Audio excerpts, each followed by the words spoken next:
Hi, I'm Pastor Tay, and today I want to talk to you about going the extra mile for someone. Most of us are familiar with this expression. It's usually understood as a kind gesture of doing more than is expected of you. And to describe it as a kind gesture is to assume that it comes from a free will decision of your own heart for the purpose of being kind and generous. And so today, it is received as a pleasant surprise. The recipient of your extra mile is grateful for your unexpected decision of, for example, staying a little longer at church to help, or providing extra customer service, or working an extra hour without asking for overtime pay. In fact, we all have wonderfully sweet stories of people going the extra mile for us and how blessed we felt by it. And we all have stories or good memories of people showing appreciation when we went the extra mile for them. But this devotion is not about this kind of extra kindness. It's not about the modern expression of going the extra mile. Actually, it's about the original meaning of going the extra mile when Jesus taught it in the Sermon on the Mount in Matthew chapter 5, verse 41, where it says, "If someone forces you to go 1 mile, go with him 2 miles." Notice that the original situation does not involve a kind gesture nor a free will decision. Surprisingly, it's about a scenario that is far more serious and difficult. It's about someone forcing you to do something. It would be like your boss at work forcing you to do something unreasonable and not in your job description. And so this verse is not about doing things out of the kindness of your heart. It's not about chivalry or extra courtesy, but it's about a pressurized situation where you are coerced. You see, the original scenario is of a person who comes to you and forces you to go 1 mile. This word force in the original language goes back to the ancient Persian culture, which had an amazing postal system. In fact, the original word force literally means a courier, a delivery person. A comparable example is the Pony Express from old America. You know, those postal riders back then would travel from post to post, and at each stop, there would be food and a fresh horse waiting for them. And these riders had a certain level of authority in which they could force someone to do things for them, such as getting them more food or even pressure someone to carry the message for them.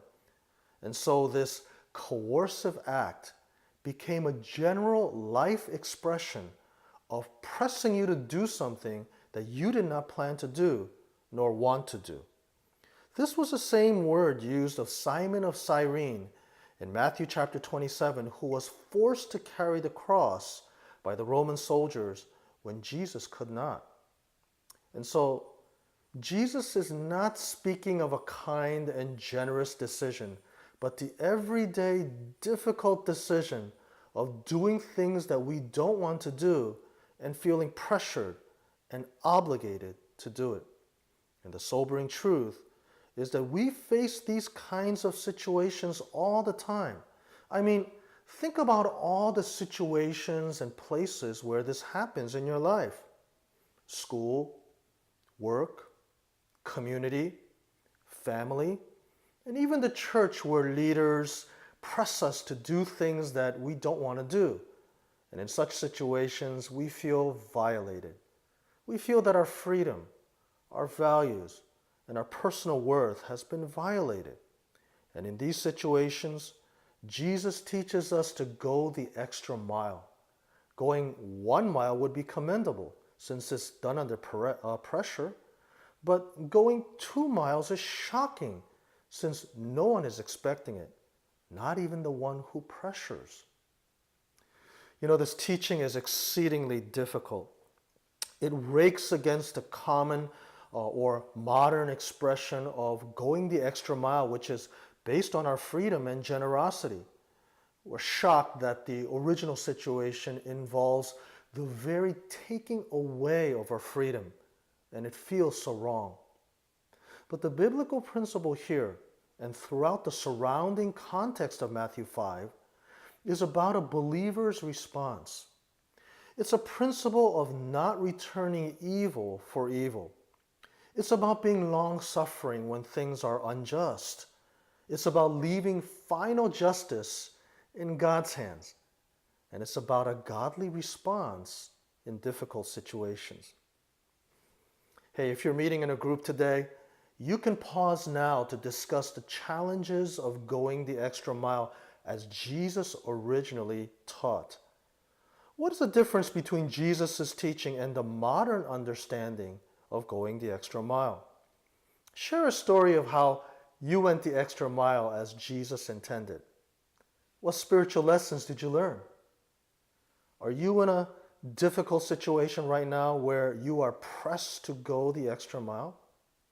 Share and pray with each other. Pause now.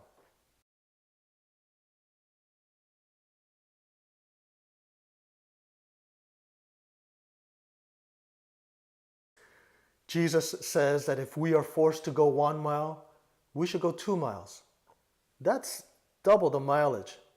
Let's confirm that it's not because Jesus endorses the difficult demands that are placed on us. Jesus knows how hard it will be.